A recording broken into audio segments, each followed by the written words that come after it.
When searching online, it is possible to find free versions of ebooks through Google, particularly if you're looking at Google Scholar. But it's important to know when you're using these, when you are pulling your bibliographic information, that you're pulling the citation bibliographic info for a book, not a website. And so it's a good idea to pick up on some clues of what a book might look at. So if you're looking at Google Scholar, you're seeing these first few links do say within the link itself that it is a book.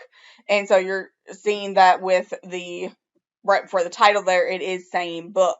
If you actually click on them, another way you can tell this is a book is that many times they'll be telling you on the page.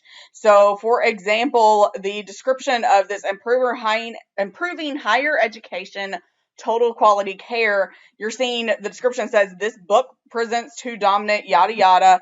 You're also seeing down here under this publication type section that it says it is publication type books, opinion papers.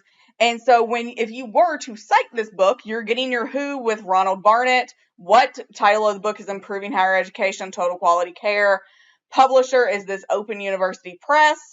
The date, I want to say it's over here with your info of publication date. And so you're getting that who, what, when, where of where this is being accessed. The fact that it's a book isn't something you need, or the fact that it's an ebook and you're reading it online isn't something you necessarily have to note, that you have no idea that there's not a print version of this book. However, I would say this website you're getting it off of is called ERIC. And so especially for my education majors, ERIC is a government-run website run out of the Department of Education. It is a database. So it's a list of resources around particular topics, specifically education. And so this is a government-run database. You would not cite ERIC as the website on here. So ERIC is not part of the bibliographic info of what this information is, of what this book is. ERIC is just how you would be accessing it. And in reality, if you were actually writing a paper on higher ed, you would not want to use this particular page because it's not giving you the full text. So lots of times when you're seeing books come out of ERIC, you don't get the full text of the book. And so if you're not getting the full text of the entire book, you don't need to be citing it. You wouldn't want to actually cite this item record page. So if you're seeing things coming out of ERIC, you see that with these first three resources here, you definitely aren't getting the full text of the book. However, this fourth one is coming not out of ERIC, but out of Google Books. And lots of times you can get sections of Google Books. It kind of depends on the book itself and what's being used within it, but sometimes you can get especially entire chapters, entire sections coming out of your Google book, and so that would then be a possibility for citing the book. But you do want to notice this is books. Read kind of what's on the page when you're looking for this bibliographic info. The URL is even books.google.com, and so looking at the PDF, you're getting this Learning, Teaching, Higher Ed by Paul Ramsden. Routledge Falmer, Taylor Francis Group is the publisher. It's the second edition. And so you're getting all of that bibliographic data you would need, published in 2003 for the citation. So you're getting all that who, what, when, where of this is an electronic version of a book. It's exactly the same as the print book. You actually have a link over here. Get this book in print. So you wouldn't need to cite it as a website. You're just accessing it electronically. Other things to look at, some other common ones. Some students, I showed y'all some of these examples coming from this ProQuest Central. And so this is a library resource. You can see that it's saying over here on the right, you're getting access through this University of North Carolina at Pembroke. This is a library resource. So if you're somehow getting to ProQuest eBook Central through Google and you haven't gone through the library to get there to sign into the library subscription, it's going to ask you to pay. Remember, paying's bad. Go back to the library, ask a librarian for help, and we'll see if we can get you whatever it is you're looking at.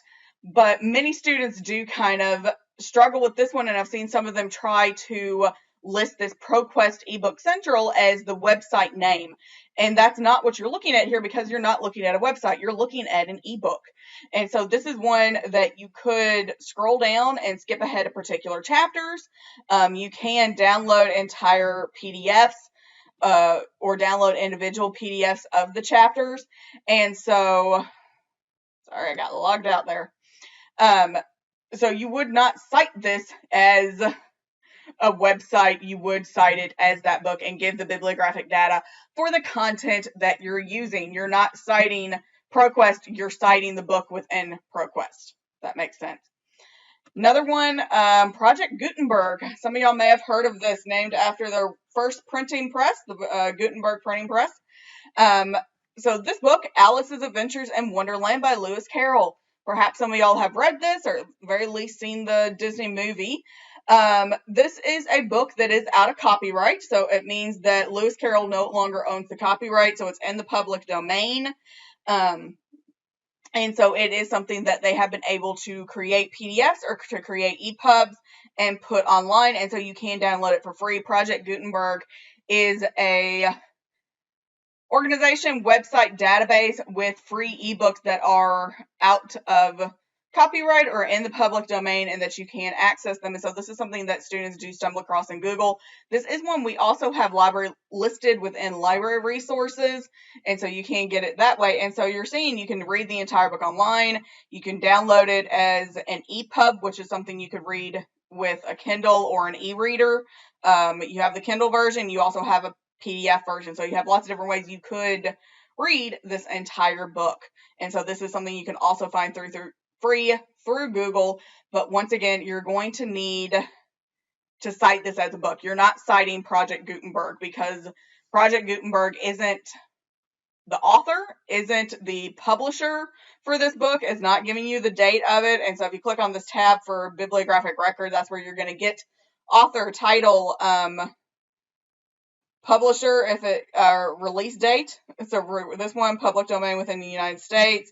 Original publisher would typically be on there. If you're looking at the actual HTML full text, it would have that publisher possibly on that page as well. And so Project Gutenberg would, for this one, be the publisher. Other times they're giving you Millennium Fulcrum editions are. That's what you're looking for. So edition 3.0, Millennium Fulcrum. And so you're getting that content, and you could just scroll through and read Alice in Wonderland if you're interested within it. So Project Gutenberg is another very common one.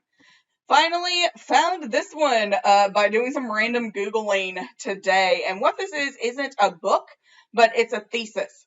You see things that are theses and dissertations, which are very large projects that you typically complete as part of your master's or doctorate degree. If you're going on to get a master's or a doctorate, sometimes you will complete a thesis as part of a senior capstone or an honors project, if any of you are in the honors college.